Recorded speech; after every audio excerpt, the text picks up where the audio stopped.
How to post your template on Capcut. Hey everybody, welcome back to our YouTube channel.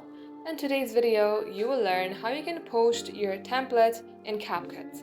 So without any further delay, let us jump right into the process. Head over to your Capcut application and choose any project that you would like. Tap on New Project. Here, once you are done editing your video, tap on the download icon on your top right.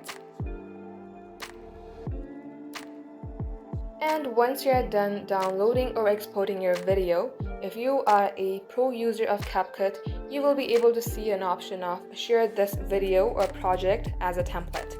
In case you're not a pro user, you won't be able to see that option. So this is how you can do it. Thank you for watching the video till the very end. In case you would like to see more videos on this topic, then do comment down below. We will catch you up in our next upload. Till then, stay updated.